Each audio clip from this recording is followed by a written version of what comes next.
Good morning guys. आप लोग कैसे हो बताना है कमेंट बॉक्स में। मैं आज आप लोगों को सेकेंड चैप्टर का मैंने वस्त्र उपयोगी रेशों के गुण थोड़ा बता दिया था। अब मैं उसके आगे आप लोगों को बताना चाहती हूँ। अगर आप लोग को मेरी वीडियो अच्छी लगती है तो प्लीज़ आप लोग शेयर कर दिया करिए और सब्सक्राइब भी कर लिया करिए। चलिए आज की पढ़ाई स्टार्ट करते हैं। आज नेक्स्ट पॉइंट से तो तीसरा पॉइंट मैंने आपको यहाँ तक बता दिया था, संतोषजनक लंबाई। और कौन सा रेशा स्टेपल होता है, कौन सा रेशा फिलामेंट होता है। जो स्टेपल रेशे होते हैं ना, कपास के रेशे काफ़ी छोटे होते हैं, जिन्हें क्या कहते हैं, स्टेपल कहते हैं। छोटे रेशे को स्टेपल कहते हैं। और जो रेशे लंबे होते हैं, जैसे जैसे रेशम हो गया, रेशम का रेशा वो भी प्राकृतिक में, तो उसे क्या कहते हैं, फिलामेंट रेशा कहते हैं। और जो देखिए ये जो होता है आधा इंच से लेकर 1.5 या 2.5 इंच तक का रेशा होता है कपास का रेशा, इसे कौन सा कहते हैं, स्टेपल रेशे कहते हैं। लेकिन जब लोग कहते हैं ना, मतलब ये इस बुक में है या ये सही बात है कि छोटे रेशे होते हैं उनसे वस्त्र अच्छे नहीं बनते। फिलामेंट से सुंदर उच्च कोटि के वस्त्र बनते हैं। उस चीज़ में लेकर कि कॉटन तो अपवाद हो गया, लेकिन इसमें ऐसी क्या क्वालिटी है कि जिससे छोटे रेशे होने के बाद भी इनसे अच्छे वस्त्र बनते हैं।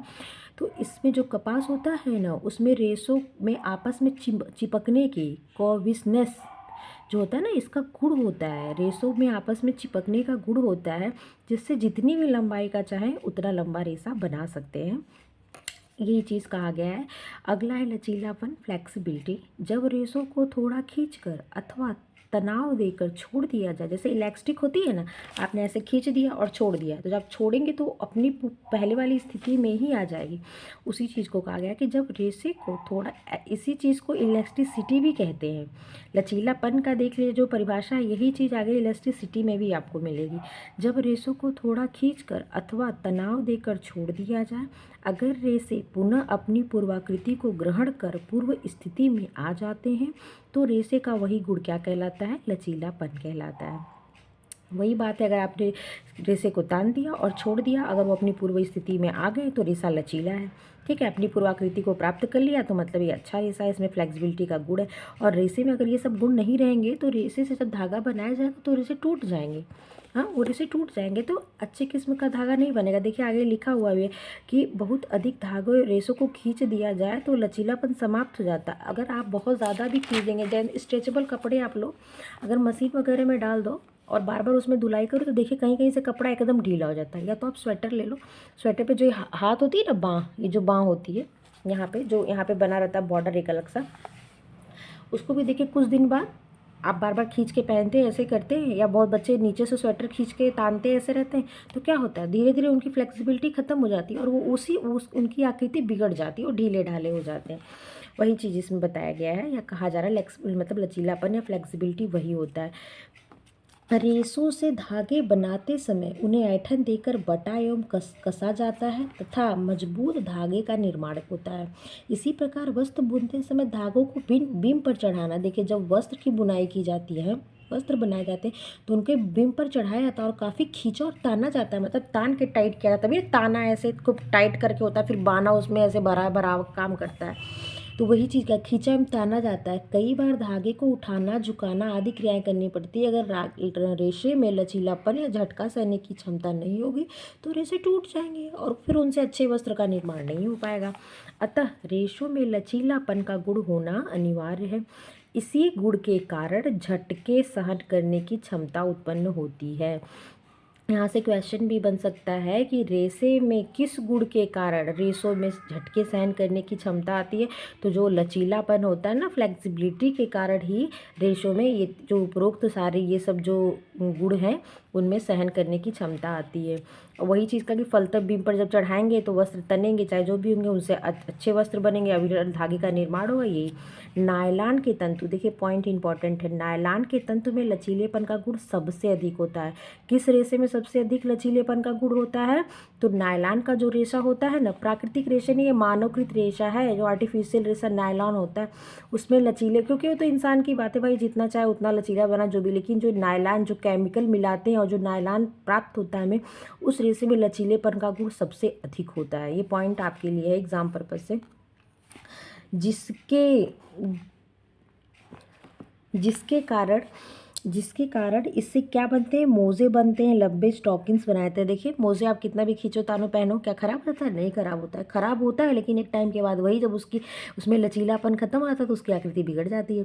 मोजे और लंबे स्टॉकिंग्स बनाए थे ये वस्त्र शरीर से सटे रहते हैं एवं आरामदायक एवं सुखद मतलब प्रतीत होते हैं, हमको आराम देते हैं। अगला क्या है, प्रतिस्कंदता एवं प्रत्यास्थता, रेजिलेंसी एंड इलास्टिसिटी। प्रतिस्कंदता का मतलब क्या होता है, रेजिलेंसी। प्रत्यास्थता का मतलब क्या होता है, इलास्टिसिटी।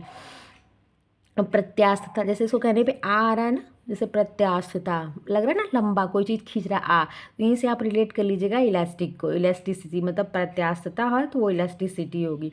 और प्रतिस्कंदता चल रहा ना, कोई चीज़ करीब है तो उसको क्या हो, रेजिलेंसी होगी। मतलब आप एक ट्रिक है जैसे कोई चीज़ याद करने का, आप उसको रिलेट करके ऐसे याद कर सकते हैं, क्योंकि जहाँ पे कन्फ्यूज़न होता है वहाँ पे कुछ ना कुछ तो करना ही पड़ता है। फिर आगे दिया रेजिलेंसी किसे कहते हैं, लचीलेपन की तरह वस्त्र निर्माण के लिए उपयोगी रेशों में प्रतिस्कंदता रेजिलेंसी का गुण होना भी अनिवार्य है। और प्रतिस्कंदता किसे कहते हैं, रेशों का वह गुण जिसमें रेशों को दबाने के पश्चात छोड़ दिया जाए।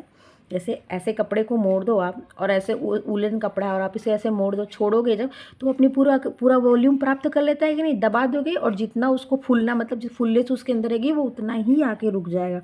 तो वही चीज़ कहा जाए, रेशों को दबाने के बाद, खींचने के बाद नहीं, देखिए दबाने के बाद, रेशों को दबाने के पश्चात छोड़ दिया जाए तो वे पुनः अपने आयतन को प्राप्त करते हैं, लंबाई को नहीं। देखिए क्या लिख रहा है, आयतन को प्राप्त कर लेते हैं, तो उसे क्या कहते हैं, प्रतिस्कंदता कहते हैं। ठीक है, आपको समझ आ गया होगा। रेशों में उपस्थित प्रतिस्कंदता के गुण के कारण ही वस्त्र में क्या होती है, रिंकल नहीं पड़ते, शीघ्रता से सिकन नहीं पड़ता। वूलन कपड़े में आपने देखा है कभी जल्दी सिकन पकड़े, स्वेटर में कभी देखा आपने, लोग पहनते हैं सो जाते हैं, सुबोड़ते कैसे भी मोड़ दिए। हाँ बस वूलन कपड़े में क्या होता है, उसको कहीं लटका के नहीं छोड़ सकते आप, क्योंकि उसकी आकृति बिगड़ जाती है। तो क्या होता है, रेशों में उपस्थित प्रतिस्कंदता के कारण उसमें क्या होता है, सिकन नहीं पड़ता। प्रतिस्कंदता का कौन सा गुण आता है रेशे में, सिकन प्रतिरोधी हो जाता है, उसमें सिकन नहीं पड़ता है। वस्त्रों को दैनिक प्रयोग के पश्चात टांगना, मोड़ना, लपेटना पड़ता है, जिससे अक्सर मुड़ जाते हैं तब बिक्री होती है। लेकिन कॉटन में देखिए इन सब चीज़ों का अभाव रहता है।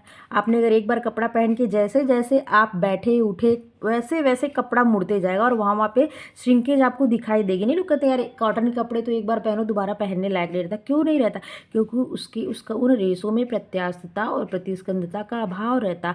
अभाव के कारण रेशों में लचीलापन नहीं रहता, जिससे वे अपनी पूर्व आकृति और आयतन को प्राप्त नहीं कर पाते, इसलिए उन रेशों में सिकन आती है, इसलिए वो रेशे खिंचते नहीं है। कॉटन कपड़ा आप जितने पे सिला लिए उतने ही पे पड़ा रहेगा, और धुलेगा तो और एक इंच आधी इंच छोटा ही हो जाएगा। लेकिन अगर क्या आप स्वेटर है, स्वेटर को देखिए एक साइज में होता है, कभी छोटे पतले ही पहन लेते हैं, कभी उसको मोटे भी पहन लेते हैं, क्योंकि उसमें खिंचने की क्षमता होती है, प्रतिस्कंदता होती है। हाँ समझ में आपको ये चीज़ें आ गई होंगी हमें लगता है। फिर अगला दिया और लचीलापन और प्रतिस्कंदता की तरह, आपने पहले तो लचीलापन पढ़ा, जो रेशे होते हैं लचीलेपन के कारण इनमें झटके सहने की क्षमता होती है। समझ में आया ना, जो बीम पे चढ़ाते तो अगर उनमें लचीलापन है तो रेशे टूट जाएंगे। फिर आपने क्या पढ़ा, प्रतिस्कंदता पढ़ा, रेजिलेंसी पढ़ा। इसको क्या होता है कि कपड़े पे दबाव दो तो उसको छोड़ दो तो अपने आयतन को प्राप्त कर लेता है। अब आपको क्या पढ़ना, प्रत्यास्थता, जैसे इलास्टिक लंबा खींचो तो लंबा होता है, वैसे शब्द भी प्रत्यास्थता। आप इस चीज़ को रिलेट कर लेना। तो इसमें क्या होता है, उसको खींच दो और छोड़ दो और वो अपनी आकृति को प्राप्त कर ले, पूर्व लंबाई को प्राप्त कर ले, तो क्या होता है, प्रत्यास्थता। देखिए यहाँ पे लिखा हुआ है, प्रत्यास्थता को इस प्रकार से परिभाषित किया जा सकता है, रेशों को खींचकर अथवा तान कर। और प्रतिस्कंदता में आपने क्या पढ़ा था, रेशों को दबा कर छोड़ दिया जाए, होता है ना, रेशों को दबा कर। और इसमें क्या है, रेशों को खींच कर, यहाँ रेशों को दबाया तो उसने अपने छोड़ा तो अपने आयतन को प्राप्त किया, और प्रत्यास्थता में क्या होता है, रेशे को खींचा छोड़ा तो अपनी आकृति को प्राप्त कर लिया। इन दोनों में यही माइनर सा अंतर है। तो यह गुण उसकी प्रत्यास्थता कहलाती है। जब अपनी पूर्व खिंचोड़ने के बाद जो अपनी पूर्व लंबाई को प्राप्त कर लेता है ना, तो यही गुण उसकी इलास्टिसिटी या प्रत्यास्थता कहलाती है। अतः वस्त्र निर्माण के लिए प्रत्यास्थता का होना क्या है, नितांत आवश्यक है, परंतु कुछ रेशों में ये नहीं होता। जैसे देखिए मैंने आपको आगे भी बताया था, कपास के रेशों में प्रत्यास्थता के गुणों का क्या होता है, अभाव होता है ना, इन सब चीज़ों का गुणों का अभाव होता है। लेकिन इसके अंदर कौन सा गुण होता है? कॉविसनेस, चिपकने की क्षमता होती है, बंधन क्षमता होती है। एक चीज़ आप नोट करिए, कपास के रेशे बंधन क्षमता होती है, बंधन क्षमता विद्युत, जिसके कारण इनसे मजबूत टिकाऊ वस्त्र का निर्माण किया था। परंतु वस्त्र निर्माण के पश्चात प्रत्यास्थता के गुणों के अभाव के कारण ही सूती वस्त्रों में शीघ्र सिलवटें पड़ जाती हैं। मैंने आपको ये चीज़ बहुत अच्छे से आगे बता दी है एग्जाम्पल के तौर पे। आगे दिया है, प्रत्यास्थता के गुण की उपस्थिति के कारण ही वस्त्रों में सलवटें नहीं पड़ती हैं। उन्हें जैसे मन करे मोड़ दो, तोड़ दो, रख दो, फिर वो अपनी पूर्वाकृति को प्राप्त कर लेते हैं और उनको बार बार बिना इस्त्री, कलफ आदि के प्रयोग किया जा सकता है। उनका जो परिमाण संबंधी स्थायित्व होता है ना, डायमेंशनल स्टेबिलिटी, लंबे समय तक मतलब आकार, अनुपात, जो ये सब चीज़ें हैं ना, वो लंबे समय तक बनी थी, बिगड़ती नहीं है। वही चीज़ का जरा साथ ही में रख रखाव खर्च कम होता है। जो मैनमेड फाइबर है, देखिए आप हौजरी कपड़े पहनते हो, लेगी जैसे डालिए, अंडर गारमेंट्स है, क्या आप उसको रोज प्रेस करते हो? क्या उस पर श्रिंकेज आती? नहीं। लेगी तो आजकल इतना कंफर्टेबल हो गया है, हौजरी के ऐसे कपड़े हो गए हैं कि वो किसी भी शरीर के अनुसार ढल जाते हैं। तो वही चीज़ें का, क्योंकि उनमें क्या होता है, प्रत्यास्थता और प्रतिस्कंदता का गुण होता है, उसमें अंदर वो गुण डाले जाते हैं, इसलिए। और उलन में भी ये गुण होते हैं। आगे है बंधन क्षमता या आपस में सटने की क्षमता। नंबर कौन सा है? Number 5, कोविसनेस and स्पैनिबिलिटी। स्पैनिबिलिटी मतलब स्पाइन, मतलब स्पैनिक करना, कताई करना वाला चीज़ है। रेशों को आपस में सटने का विलक्षण एवं अद्भुत गुण ही बंधन क्षमता कहलाता है। देखो, सटने की क्षमता किसमें होती है? कॉटन में होती है। रेशों को आपस में सटने की क्षमता का जो विलक्षण गुण होता है उसे ही क्या कहते हैं? बंधन क्षमता कहते हैं। और किस रेशों में होता है? तो कपास के तंतु में होता है, क्योंकि इनकी काफ़ी लंबाई छोटे होने के बाद भी इनसे लंबे सुंदर वस्त्र बनाते हैं। हाँ, लेकिन इसमें क्या होता है? लचीलापन और प्रतिस्कंदता के गुणों का अभाव होता है, लेकिन इनमें सटने की क्षमता के कारण इनसे अविरल लंबाई के वस्त्र बनाए जाते हैं। कपास के रेशे में आपस में सटने का गुण, परिवलन, कन्वोल्यूशन के कारण ही इनमें ये चीज़ें देखने को मिलती है। प्राकृतिक रेशे जैसे कपास, ऊन, रेशम, लिनन आदि के रेशों में यह गुण विद्यमान रहता है, जिसके कारण प्राचीन समय से लेकर ये रेशे क्या होते हैं? प्राकृतिक रेशे स्टेपल रेशे होते हैं। रेशम ऐसा एक रेशा है, उसको छोड़ के प्राकृतिक के जितने रेशे होते हैं, ये रेशम जो होता है ना, फिलामेंट है, लंबा रेशा है। लेकिन कपास, ऊन, लिनन ये सब क्या है? छोटे रेशे, लेकिन इनमें क्वालिटी होती है सटने की। सटने की क्वालिटी के कारण ही इनसे सुंदर, लंबे, अविरल वस्त्र बनाए जाते हैं। अगला है सूक्ष्मता एवं कोमलता। सूक्ष्म एवं कोमल रेशों से मुलायम एवं कोमल वस्त्रों का निर्माण होता है। सिंपल सी बात है, हमारे शरीर को आराम देंगे। रफ कपड़े क्या हम पहन सकते हैं? चुभेंगे तो हम पैसा ला के, मेरे पैसे भी नुकसान जाएंगे और हमारे किसी यूज़ का भी नहीं आएगा। तो इसलिए ये सब किसकी क्वालिटी है? रेशों की क्वालिटी है। तो वही चीज़ दिया, सूक्ष्मता एवं कोमलता, फाइननेस एंड सॉफ्टनेस। सूक्ष्म एवं कोमल रेशे मुलायम एवं कोमल वस्त्रों का निर्माण होता है। कोमल रेशों से निर्मित वस्त्र देखने में सुंदर एवं आकर्षण लगते हैं। देख के भी लगता है, कोई कोई ड्रेस कपड़े देखो ना, लगता है कितना सॉफ्ट सा होगा। वही चीज़ कह रहे हैं। यहाँ तक कि टेबल पोंछने, बर्तन पोंछने, फर्श पोंछने के लिए मुलायम वस्त्र ही अच्छे माने जाते हैं। मोटे रेशों से मोटे, खुरदुरे, रुखड़े वस्त्र बनाए जाते हैं। और ये क्या होते हैं? मोटे, रुखड़े, सतही होते हैं। मोटे वस्त्र कठोर, ऐसे जो मोटे रुखड़े व कपड़े होते हैं उनसे क्या बनाए जाते हैं? उनसे डोरी, बोरे, टाट, चारपाई, रस्सी आदि के लिए वो यूज़ आते हैं। वो पहनने के लिए नहीं यूज़ आते, जो खुरदुरे रेशे होते हैं। और जो अच्छे रेशे होते हैं उनसे मुलायम कोमल वस्त्र बनाए जाते हैं, जो बॉडी को आराम देते हैं। बस यही कहा गया। अगला रेशे में कौन सा गुण होना चाहिए? अवशोषकता, एब्जॉर्बेंसी का गुण होना चाहिए। तो जो वस्त्रोत्पादन हेतु रेशे में नमी और आर्द्रता को अवशोषित करने का भी गुण होना चाहिए। पहनने व प्रयोग करने के पश्चात अक्सर वस्त्र गंदे हो जाते हैं, फलतः उन्हें धोना अनिवार्य होता है। अगर इनमें नमी सोखने व नमी मुक्त होने का गुण होगा, तभी वे सरलता से निर्भीक होकर धोए एवं सुखाए जा सकते हैं। गाइस, वीडियो बहुत लंबी हो जाएगी, आगे मैं आपको कल बताती हूँ। तब तक के लिए bye bye, tata, take care. और प्लीज़ मेरे चैनल को लाइक, शेयर और सब्सक्राइब कर दीजिएगा। Thank you.